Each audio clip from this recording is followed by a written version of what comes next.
Saat itu langit mendung. Hujan sudah turun sejak tadi pagi dan tak terlihat akan berhenti. Seakan-akan ada sesuatu yang sedang alam tangisi.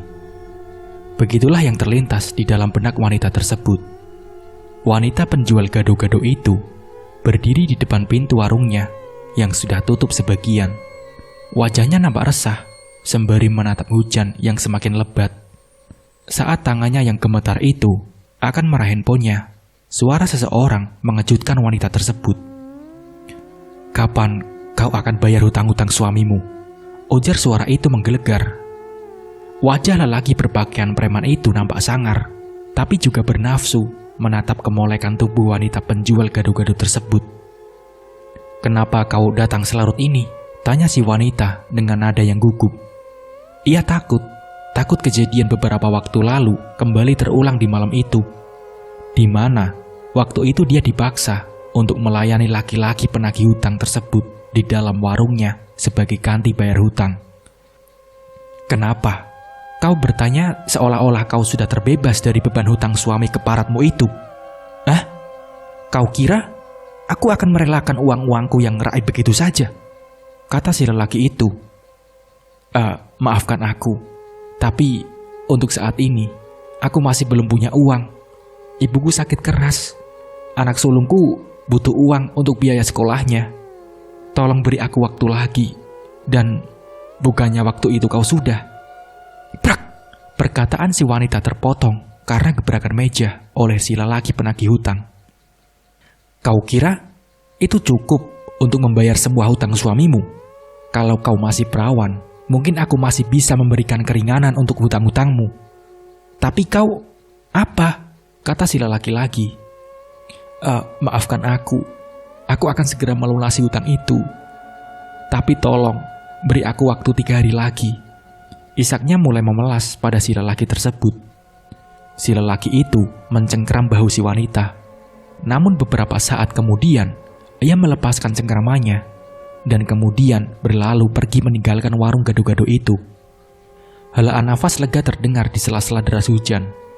Ia merasa lega karena si lelaki itu tak melakukan apapun lagi padanya.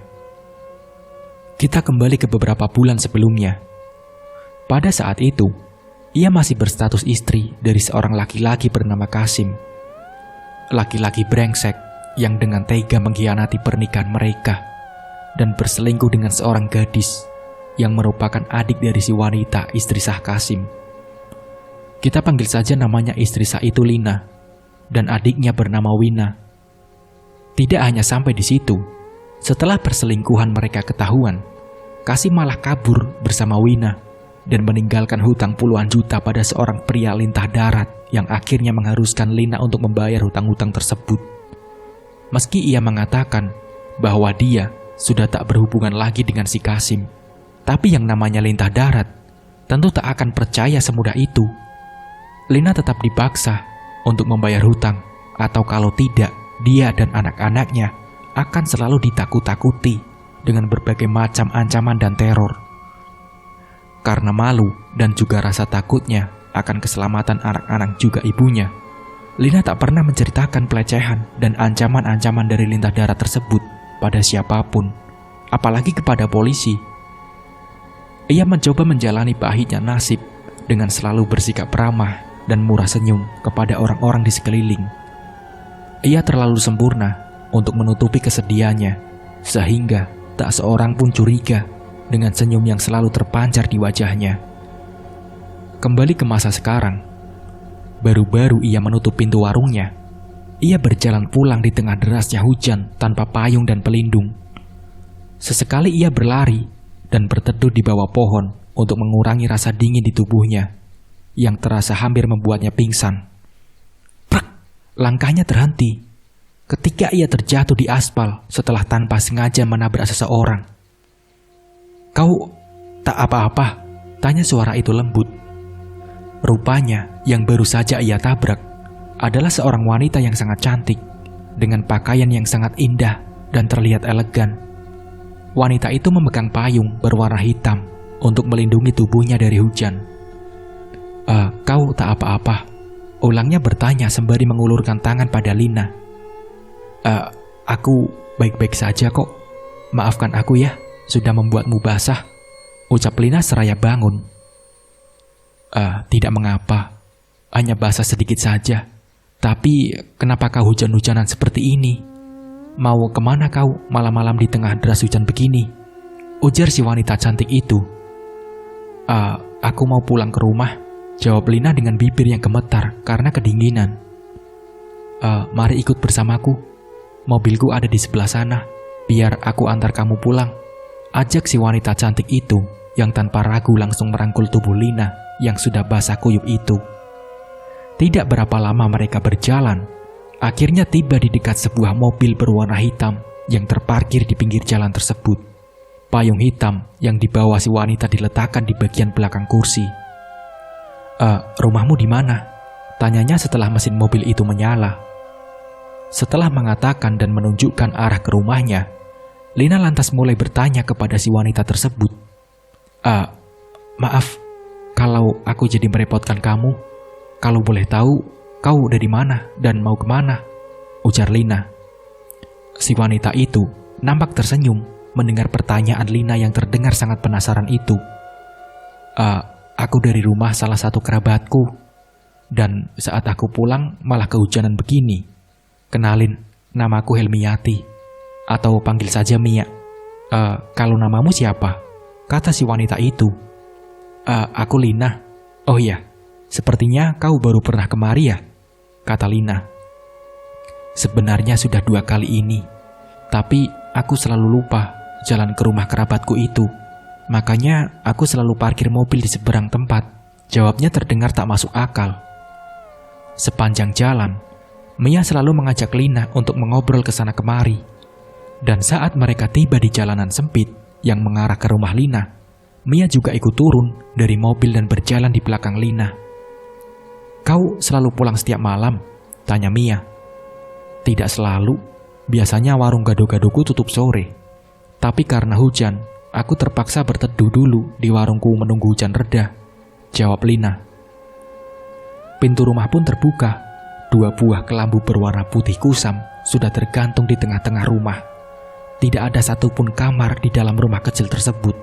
Piring-piring kotor pun masih ada di dalam baskom di dekat lemari kayu tua. Namun anehnya, meski keadaan rumah Lina yang berantakan seperti itu, Mia tak sedikit pun menunjukkan rasa risih dan jijik. Ia duduk di dekat kelambu, sambil mengusap-ngusap rambutnya yang sedikit basah. Setelah Lina mengganti pakaiannya, ia langsung membuat teh hangat untuk Mia. Siapa itu, Lin? Tanya suara yang terdengar lirih dari dalam kelambu. Temanku mah, dia mengantarku pulang, jawab Lina. Saya Mia, Pi, teman barunya Lina, ujar Mia memperkenalkan diri. Yakin mau pulang? Malam sudah larut, dan mending kamu nginap saja, ujar Lina kala Mia izin pamit untuk pulang. Iya, aku belum izin sama orang rumah. Kapan-kapan nanti aku main kesini lagi ya, kata Mia. Lina tersenyum sembari mengangguk. Mia berjalan menjauh dari rumah Lina.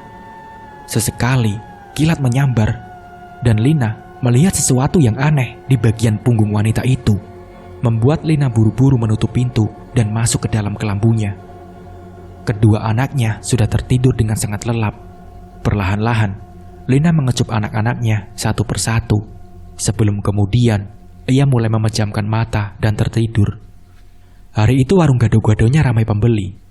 Beberapa orang turun dari dalam sebuah mobil menuju warungnya untuk makan. Saat membuatkan makan pesanan orang-orang itu, Lina mencuri pendengaran apa yang mereka katakan. Orang-orang itu menceritakan tentang pesugihan. Itu Seleman, baru 2 bulan datang dari Pulau Jawa. Sekarang sudah bisa beli mobil baru, cash lagi. Pasti pesugihan itu. Kalau mau pesugihan, tidak usah jauh-jauh keluar pulau, Pak.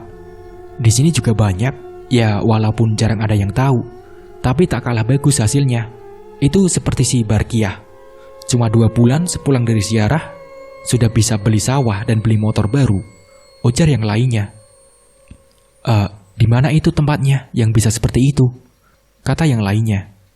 Kalau tidak salah sih di tempat yang itu, Pak. Beberapa buah piring penuh gado-gado Lina antarkan ke meja orang-orang tersebut. Ini Pak, selamat menikmati ya, ucapnya lalu kembali ke belakang meja tempatnya meracik gado-gado. Desa itu, ucapnya pelan sambil tersenyum. Hari itu, ia sengaja menutup warungnya sedikit lebih awal.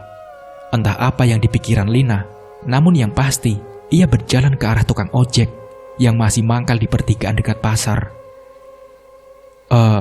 Ke desa itu ya Pak, ujarnya sebelum naik ke atas motor tukang ojek tersebut. Desa itu berjarak sekitar setengah jam dari desa tempat tinggalnya. Ia sendiri sudah 5 kali lebih ke desa tersebut, tapi tak pernah sekalipun tahu tentang orang yang bisa membuat kaya raya dengan cara instan. Singkat cerita, mereka pun sampai di desa yang dituju. Hawa desa itu terasa lebih dingin, seolah-olah hangatnya mentari tak bisa menembus tempat tersebut. Ada beberapa rumah yang ia yakini sama persis dengan yang diceritakan orang-orang di warungnya tadi. Namun nyatanya, sudah 4 rumah yang salah ia datangi.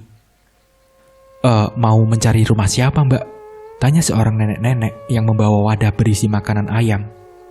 Dengan terbata-bata, Lina memberitahu si nenek tentang ciri-ciri rumah yang ia cari. Sudah beberapa kali saya berputar-putar di desa ini, tapi tak satu pun rumah yang benar saya datangi, ucap Lina putus asa. Nenek itu terkekeh. Kemudian dengan santainya, ia menunjukkan ke arah belakangnya. Mungkin rumah ini yang kau cari, ujar si nenek. Lina pun terkejut, matanya terbelalak menatap rumah bercat biru tersebut. Bagaimana mungkin? Gumamnya heran. Bagaimana tidak? Karena berkali-kali ia lewat tempat itu tadi, ia sama sekali tak melihat keberadaan rumah di sana. Dan yang ada, hanyalah lahan yang ditumbuhi banyak pohon pisang emas. Si nenek tersenyum penuh arti. Mungkin sudah jodohnya kau singgah ke rumah kami, ujarnya kemudian seraya melangkah menuju ke halaman rumah tersebut. Lina mengikuti langkah pelan si nenek di belakang. Sepintas tak ada yang aneh dan mencurigakan dari rumah tersebut. Rumah itu sama dengan rumah-rumah lain pada umumnya. Yang membedakan hanyalah dari jenis kayu pembuatannya dan kaca rumahnya terlihat sangat tebal. Pemiliknya pastilah orang berada, batin Lina. Satu pintu rumah terbuka. Mata Lina sudah disuguhi oleh sofa-sofa mahal dan meja yang tentu juga sangat mahal. Di atas meja kecil itu diletakkan beberapa toples cemilan seperti kue kering, kacang, kerupuk, dan gula-gula. Rumah itu keseluruhannya terbuat dari kayu ulin, kayu paling mahal dan kualitasnya sangat bagus. Silahkan duduk, aku mau ke dapur dulu, kata si nenek dengan ramah. Lina pun duduk dengan sangat hati-hati. Ia tak mau kalau sofa itu rusak karena ia duduki. Sesaat kemudian, muncul seorang laki-laki parubaya dari dalam. Tak ada sedikit pun senyum di wajahnya. Sungguh berbeda sekali dengan si nenek tadi. Kau dengar, kau mencari rumahku. Mau apa kamu kesini? Tanya si lelaki tua seraya duduk di sofa yang berseberangan dengan Lina. Tanpa menatap wanita yang ia ajak bicara tersebut, Lina sedikit gugup dengan pertanyaan itu. Namun sebisa mungkin ia mencoba untuk mengatur kata-katanya yang sudah ia siapkan di perjalanan tadi sewaktu menuju ke desa tersebut. Lina mulai menceritakan apa maksud dan tujuannya ke tempat tersebut kepada si lelaki tua itu. Saya sudah bosan hidup miskin. Saya punya banyak hutang yang ditinggalkan oleh mantan suami saya. Saat ini saya benar-benar bingung dan tak tahu harus berbuat apa, ucap Lina. Dengan wajah yang menunduk dan matanya mulai berkaca-kaca.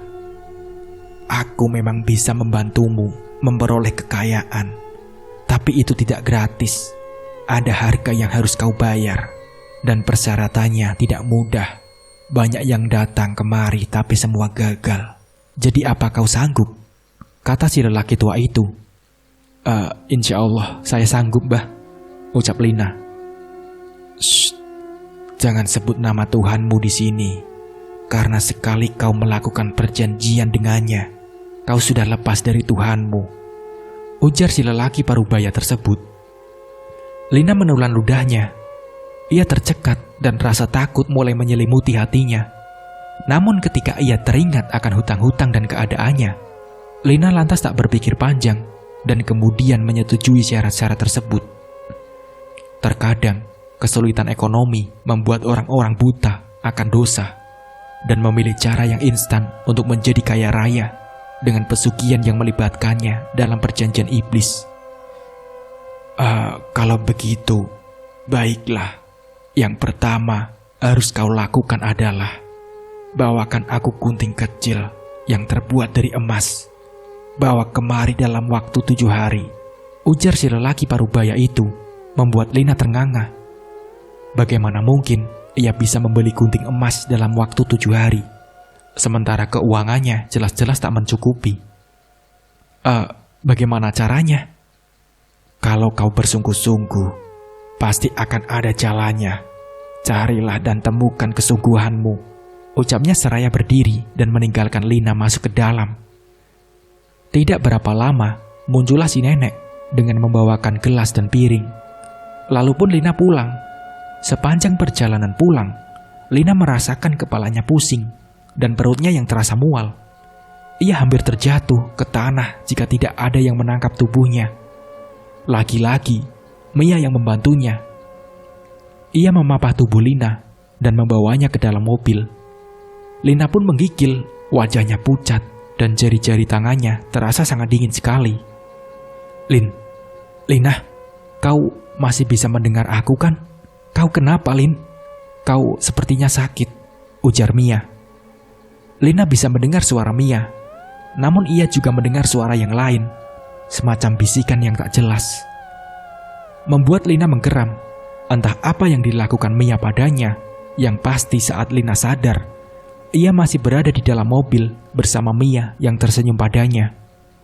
Wajah wanita itu pelan-pelan meleleh dan matanya jatuh di dekat kaki Lina, membuatnya ketakutan hingga akhirnya ia berteriak histeris.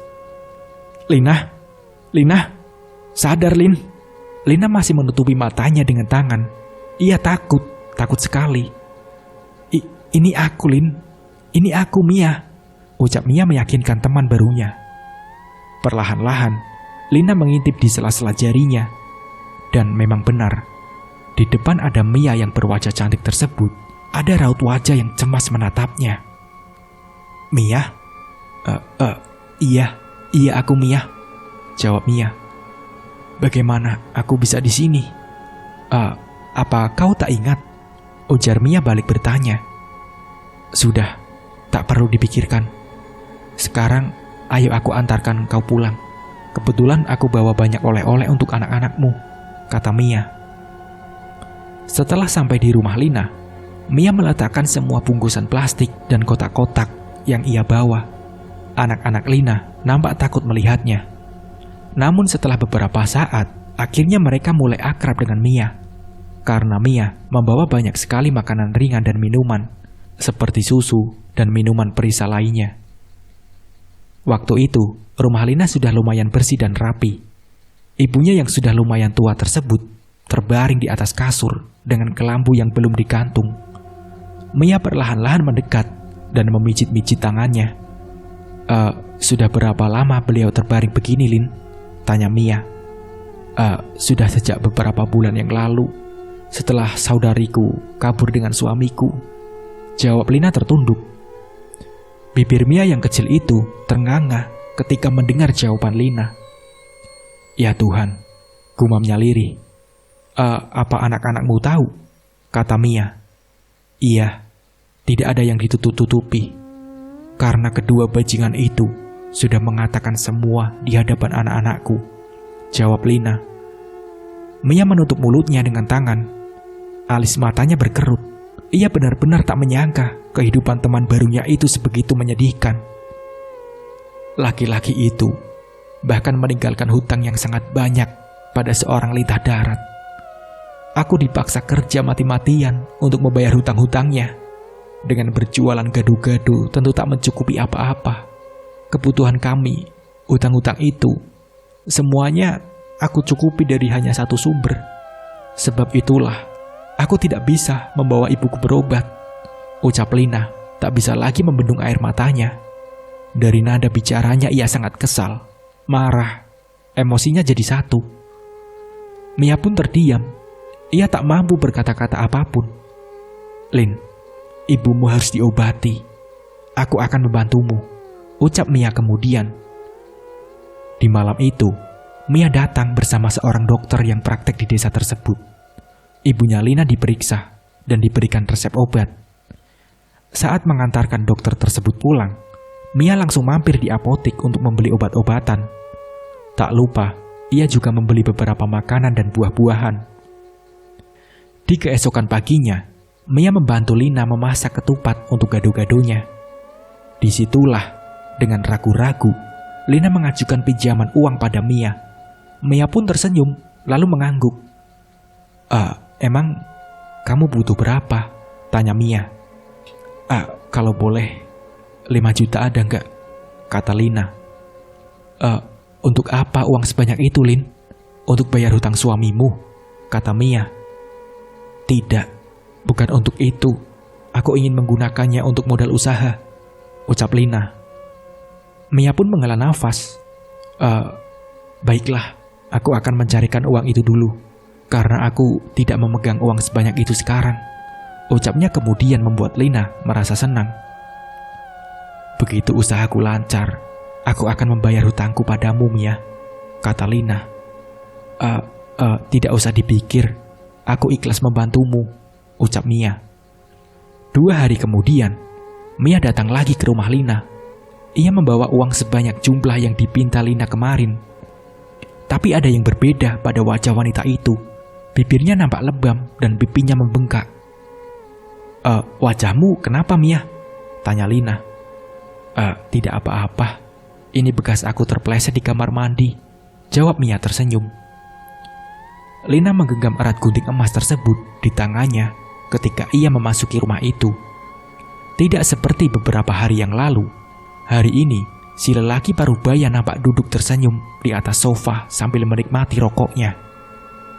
"Kau berhasil," ujarnya. Padahal Lina belum mengatakan apa-apa. Tanpa banyak bicara, si lelaki tua itu mengajak Lina untuk mengikuti masuk ke dalam sebuah ruangan. Ruangan itu sepertinya adalah tempat untuk ritual. Ada aroma dupa, di mana banyak keris terpajang di dinding, dan banyak pula mandau-mandau yang indah di sana. Bahkan jam dinding yang berusia cukup tua itu pun ada di dalam ruangan tersebut. Hawanya sangat berbeda ketika Lina berada di dalam ruangan tersebut. Hawanya panas, namun juga sedikit lembab. Si lelaki tua itu membukakan kain penutup pada wadah anyaman rotan yang berisi anak ayam tersebut dengan hati-hati. 4 ekor anak ayam berwarna hitam terus mengeluarkan suara. "Pilih salah satu, gunting sayapnya dan patahkan lehernya," suruh si lelaki tua itu. Dada Lina terus berdetak kencang setelah mendengar perintah dari lelaki tua itu. Ia takut dan merasa kasihan, karena sebelumnya ia tak pernah membunuh binatang dengan cara yang mengerikan seperti itu. Namun mau tak mau, ia harus melakukannya. Lina memilih anak ayam yang ukurannya sedikit lebih besar dari yang lain. Ia menggunting sayap anak ayam itu yang terus berontak tersebut. Pada awalnya, ia merasa kasihan yang teramat sangat. Namun semakin lama, ia malah menikmati semua momen penyiksaan tersebut. Darah mulai keluar dari luka di sayap ayam tersebut. Lalu kemudian, ia mematahkan leher ayam itu dengan pelan, hingga anak ayam tersebut tak bersuara lagi. Si lelaki tua itu yang menatapnya nampak tersenyum puas. Begitupun juga Lina. Ada perasaan lega yang tak bisa ia ungkapkan pada saat membunuh anak ayam itu. "Kuburkan anak ayam ini di bawah pohon di luar rumah. Tapi sebelum itu, minumlah air ini," ujar si lelaki tua itu. Dengan tangan yang sedikit gemetar, Lina mengambil gelas tersebut dari tangan si lelaki tua itu. Ia menatap isi gelas itu, lalu kemudian mulai mendekatkannya ke mulut. Lina hampir muntah jika tidak cepat-cepat ia menutup mulutnya dan berusaha menahan rasa aneh dan mual pada perut serta tenggorokannya. "Keluarlah, kuburkan anak ayam itu, dan letakkan benda ini satu pada kuburan ayam tersebut, dan satunya lagi letakkan di bawah bantalmu. Besok, kembalilah lagi kemari, bawa apapun yang kamu dapatkan di bawah bantalmu," kata lelaki tua itu. Lina pun mengangguk. Ia kemudian membawa anak ayam yang sudah mati tersebut keluar, menguburkannya di bawah pohon bersama dengan benda yang diberikan si lelaki tua tadi padanya. Kemudian Lina pun pulang. Ia tak bercerita apa-apa kepada ibunya tentang apa yang ia lakukan di hari itu. Saat mulai tertidur, Lina bermimpi aneh. Ia melihat saudaranya dikejar-kejar oleh makhluk yang mirip seperti kera berbulu merah. Makhluk itu berhasil menangkap Wina dan mencabik-cabik tubuhnya. Teriakan yang menyayat terdengar dari mulut wanita tersebut.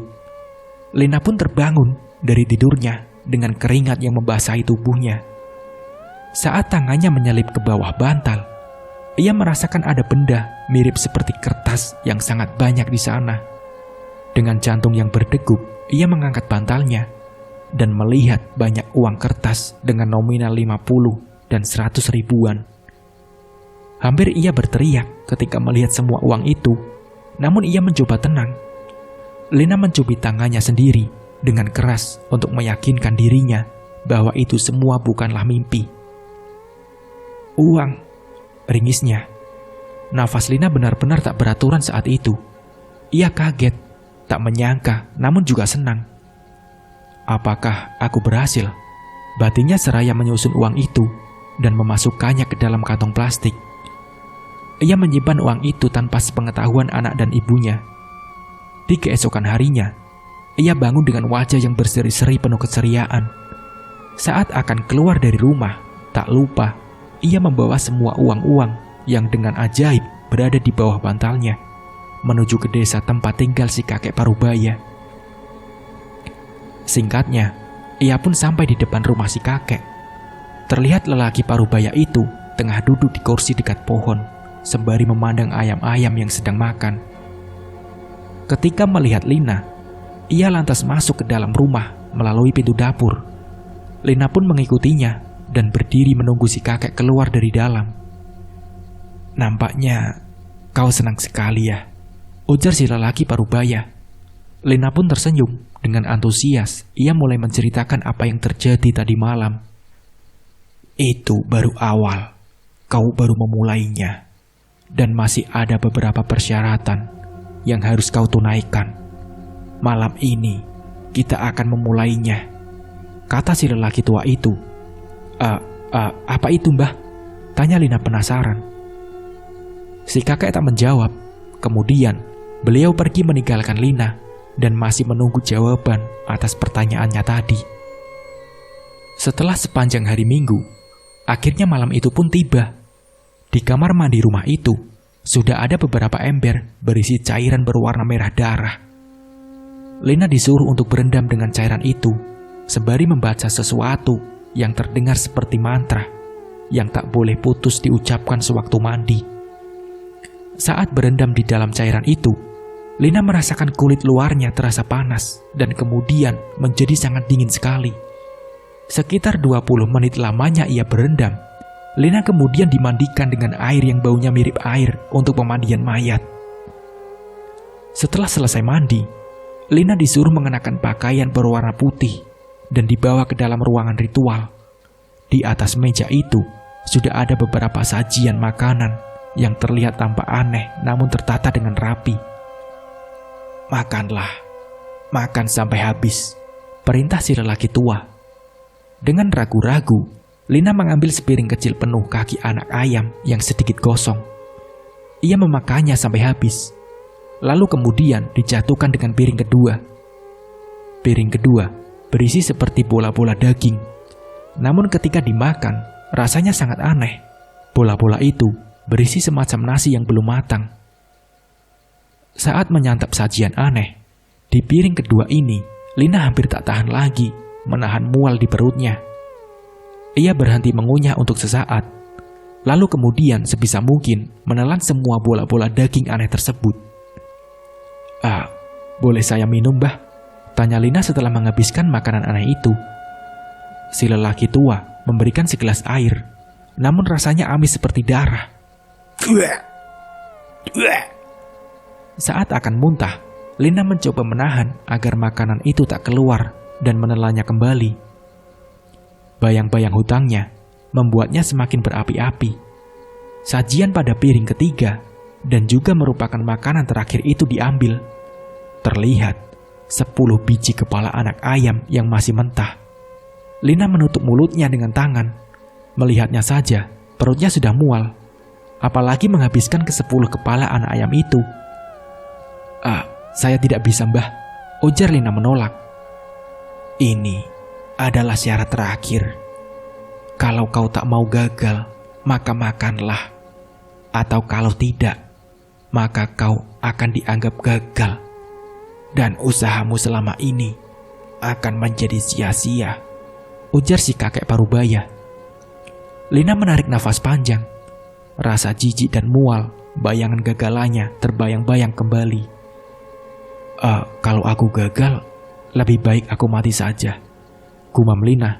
Perlahan-lahan, tangannya mulai meraih piring itu. Suapan pertama, ia merasakan rasa aneh pada kepala anak ayam itu. Dan ia lagi-lagi hampir muntah. Namun akhirnya, Lina berhasil memakan habis kepala anak ayam mentah tersebut tanpa bersisa. Lina bersandar di dinding. Tubuhnya terasa lemas. Perutnya sakit dan nafasnya juga menjadi sangat sesak. Si lelaki parubaya tersenyum puas menatap Lina yang sudah berhasil memenuhi semua syarat-syaratnya. Tinggal satu lagi, gumamnya seraya memapah Lina ke atas tempat tidur. Dalam mimpinya, Lina bertemu dengan seorang laki-laki muda, dan dalam waktu singkat mereka berdua mulai bercinta. Saat Lina terbangun di pagi harinya, ia mendapati dirinya sudah setengah telanjang di atas tempat tidur. Namun tak ada siapapun yang berada di sana selain dirinya. Pikiran Lina saat itu benar-benar kacau. Apa jangan-jangan kakek tua itu sudah melakukan sesuatu terhadapnya? Pintu pun terbuka. Si nenek muncul sembari tersenyum. Bagaimana semalam? Dia tampankah? Tanya si nenek membuat Lina bingung. Apa? Siapa, Mbah? Kata Lina. Lelaki di dalam mimpimu. Dia adalah suami gaibmu yang akan memberikan kau kekayaan, ujar si nenek terkekeh. Nanti, kalau kau sudah mendapatkan uang, kau harus membangun sebuah kamar khusus untuknya. Lanjut si nenek membuat Lina merinding. Sebelum Lina pulang, si lelaki tua berpesan, uang yang kau bawa kemarin, ku anggap bayaran atas bantuanku padamu. Tapi jangan khawatir, karena setiap kau melayaninya, kau akan diberikan sejumlah besar uang, ujar si lelaki tua itu lagi. Lina pun mengangguk pelan. Jadi saya berhasil? Tanya Lina kemudian. Iya, kau berhasil, jawab si kakek tua. Lina pun tersenyum. Ia kemudian melangkah keluar rumah. Ada rasa nyeri di bagian kemaluannya ketika ia berjalan. Malam itu, sewaktu Lina tertidur, lagi-lagi ia bermimpi berhubungan badan dengan laki-laki yang sama. Dan ketika ia bangun di pagi harinya, ia menemukan tumpukan uang di bawah bantalnya dengan jumlah yang sangat banyak. Itu uang siapa, Mah? Tanya anaknya bingung. Ini uang kita, Nak. Uang kita, jawab Lina tersenyum penuh makna. Hari itu juga, Lina membawa ibunya untuk dirawat di rumah sakit. Ia yakin uang itu akan sangat cukup untuk mengobati ibunya. Setelah itu, kehidupan Lina benar-benar berubah drastis. Dari yang hanya penjual gado-gado, kini menjadi janda kaya yang mempunyai banyak tanah dan mobil bagus. Tapi kebahagiaannya itu tak berlangsung lama karena pada suatu hari, Lina mendapati kabar bahwa Wina telah meninggal dunia. Dan sekarang mantan suaminya malah menuntut hak asuh anak dan harta yang dimiliki oleh Lina. Laki-laki tak tahu diri itu menuntut hartaku yang jelas-jelas milikku. Dan dia juga menuntut hak asuh anak-anak, keluh Lina ketika ia bertemu dengan Mia. Dulu dia kemana saja? Setelah kau sukses baru muncul menuntut harta dan hak asuh anak-anakmu. Jangan mau memberikan uang, Lin. Kau harus berjanji padaku untuk tidak melayani laki-laki bangsat itu. Dasar laki-laki setan tak tahu diri, ujar Mia terbawa emosi. Aku tidak punya pilihan. Dia terus datang kepadaku dan berusaha membawa anak-anakku, kata Lina. Semenjak mantan suaminya datang lagi dan mulai mengacaukan kehidupannya, Lina menjadi pemurung dan serba takut meninggalkan anak-anaknya di rumah. Bahkan beberapa kali, ia terlambat membersihkan kamar khususnya yang biasa digunakan untuk ritual mantap-mantap dengan laki-laki gaib tersebut, membuat Lina mulai mengalami gangguan-gangguan aneh dan tak lazim, seperti mimpi buruk yang terus muncul meski di siang hari. Dan bebauan kasih kakek tua itu juga kadang-kadang tercium begitu menyengat di sekitar rumahnya. Bahkan anak sulungnya mulai jatuh sakit. Dan tepat pada malam ke-14, anaknya sakit. Lina bermimpi melihat anaknya yang terus berlari, menghindari kejaran dari makhluk berbulu merah. Dan tepat keesokan harinya, anaknya meninggal dunia sekitar pukul 3 sore, membuat Lina benar terpukul dan tenggelam dalam kesedihan dan penyesalan. Brak! Suara pintu terbanting. Kenapa dia membunuh anakku? Teriak Lina pada si lelaki tua itu yang tengah duduk menatap gerombolan ayam yang tengah berebut makanan. Kenapa kau seolah-olah lupa untuk tetap setia dan melayaninya? Ujar si kakek balik bertanya dengan wajah yang datar. Aku tidak pernah berhubungan dengan lelaki manapun selain makhluk itu, bentak Lina. Bukan kesetiaan seperti itu yang kumaksudkan. Kau melupakan kewajiban dan kesetiaanmu untuk melayaninya. Wajar saja kalau dia marah padamu, kata kakek tua itu. Berdebah, sialan kau, teriak Lina sebelum pergi. Si lelaki tua terkekeh menatap punggung Lina. Malam itu, Mia datang dengan wajah yang babak belur. Matanya sembab dan sudut bibirnya pecah. Mia, kau kenapa? Tanya Lina panik. Mia tak kuasa menjawab pertanyaan sahabatnya itu. Tubuhnya limbung dan terjatuh tepat di hadapan Lina yang masih berdiri di depan pintu. Rupanya, Mia dihajar oleh suaminya yang seorang pejabat yang cukup terkenal di daerah tersebut pada masa itu. Barulah di situ Mia jujur bahwa ia merupakan istri simpanan seorang pejabat, dan lelaki itu suka main fisik pada Mia. Meskipun segala kebutuhannya tercukupi, bahkan berlebih, namun Mia mengaku sudah bosan dengan semuanya. Ia juga berniat untuk mengakhiri hubungan tersebut, tapi lelaki itu tak mau melepaskan Mia begitu saja. Dan pertengkaran hebat itu berakhir dengan Mia yang babak belur. Malam itu, saat semuanya sudah tertidur, Lina kembali bermimpi melihat anaknya yang paling kecil dikejar oleh makhluk itu lagi. Kali ini, Lina tak tinggal diam. Ia berusaha meraih dan menolong anaknya. Namun langkahnya terasa sangat lamban, sehingga Lina kalah cepat dari makhluk tersebut. Anaknya habis dicabik-cabik oleh makhluk itu. Lina histeris, dan ketika ia terbangun, Lina mendengar ibunya yang berteriak dari arah kamar. Semenjak anak tertuanya meninggal, anak paling kecil Lina itu tidur bersama neneknya. Rupanya, anak Lina terkena muntaber, tubuhnya lemas dan sudah sangat dingin sekali. Mia sibuk mencari dokter yang bisa mengobati anak itu. Namun Lina tak bergeming. Ia duduk lemas di dekat tubuh anaknya sambil menangis tak henti. Ia tahu meskipun diobati, anaknya tak akan mungkin bisa selamat. Itulah yang membuatnya benar-benar pasrah. Anakmu tak akan sembuh kalau kau hanya menangis seperti itu, Lin, bentak Mia. Dan benar saja, hanya beberapa saat setelah Mia pergi, anak Lina menghembuskan nafas terakhirnya di pangkuan sang ibu. Lina pun lemas, tubuhnya bergetar. Ia histeris. Setelah pemakaman anaknya, Lina benar-benar kacau. Ia masuk ke dalam kamar khusus ritual itu dan merusak semuanya. Setelah ini apa lagi? Apa kau juga ingin nyawaku? Ambil saja, Ambil!" teriak Lina tak terkontrol. Sementara ibunya menangis sesegukan, tak berani mendekati Lina. 7 hari kemudian, Lina berjalan tergesa ke rumah si kakek. "Aku ingin berhenti," ujar Lina, membuat si kakek tertawa terbahak-bahak. "Kau tak bisa menghentikan perjanjian itu secara sepihak. Bagaimanapun, jiwamu sudah terikat perjanjian tersebut. Bahkan, bila kau mati sekalipun, kau tak akan bisa kemana-mana selain menjadi budaknya. Sudah terlambat untuk menyesal," kata si lelaki tua. Mendengar perkataan si lelaki tua, Lina pun histeris.